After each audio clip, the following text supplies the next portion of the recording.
No, the inflation was caused by the political freaks who pumped in countless trillions of dollars. Inflation remains near a record high, and it shows no signs of slowing. The Consumer Price Index for September was up 8.2%. Here at home, inflation sticker shock is hitting millions of Americans hard. Families forced to cut back on just about everything. Inflation's still running hot. The markets are going up because investors bet rates are close to peak levels. It's not about investors, they're gamblers. The rest of the economy is going down. We're talking about the firing of temporary workers.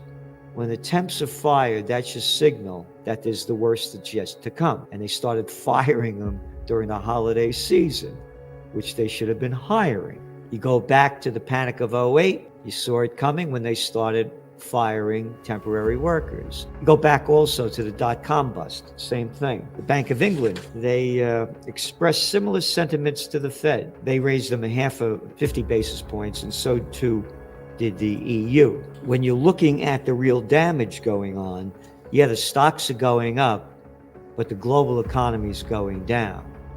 The higher these interest rates go, all the people with adjustable rate mortgages, all the businesses that borrow money that have variable rate mortgages, the governments that are deep in debt now paying more because interest rates are going up. So yeah, the equities are going to go up, but this economy is going to keep going down.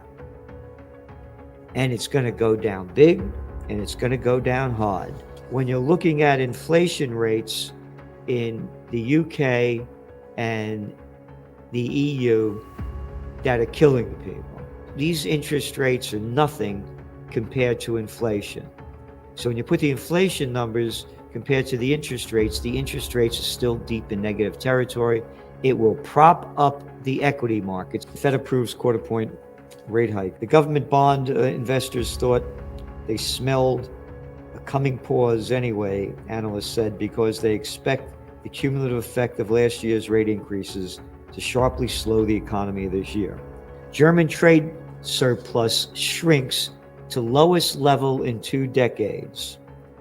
Germany's exports totaled 127.4 billion euros in December, a decline of 6.3%, and they had predicted it would only drop 3.3%. Imports fell 6.1% in December.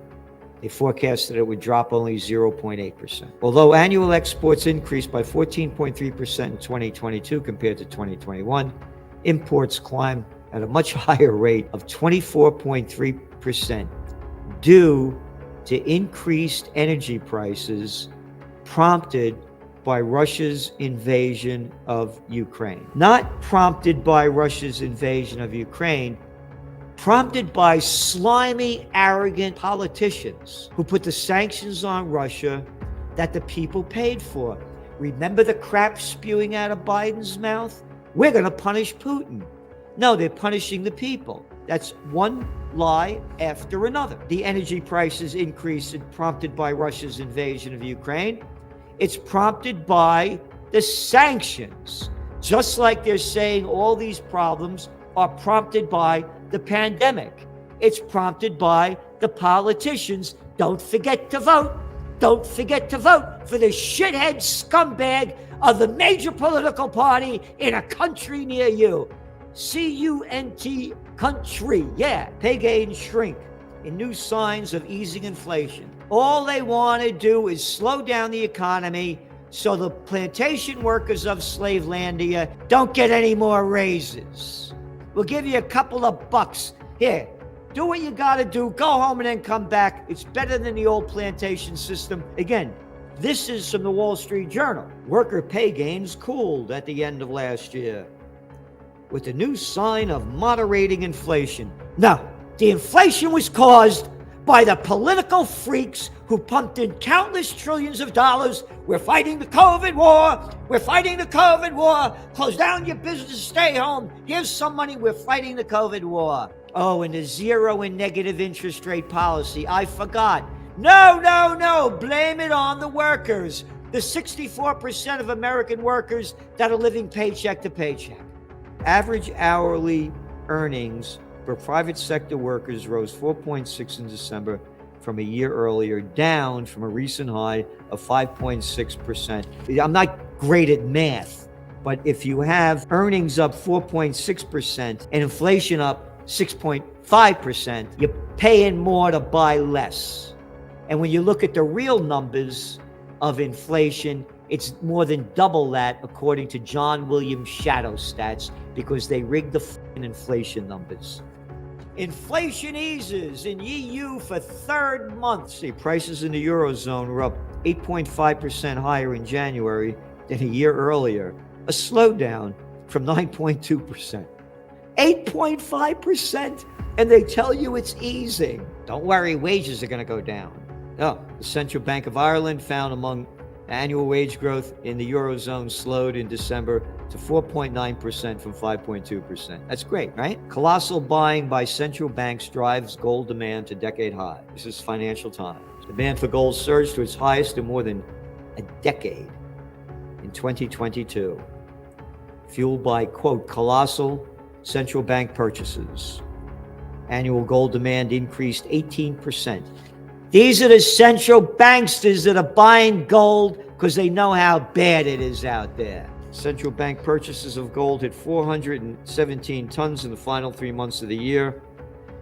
It took the annual total of more than double of the previous year at 1,136 tons. And this is according to the World Gold Council. And what else we got here? Mortgage demand drops at record pace as rates increase. Oh yeah, the rates go up as this is in Europe. Banks reported that demand for housing decreased at its largest rate on record to a net percentage of minus 74%, according to the January Eurozone Bank Lending Survey.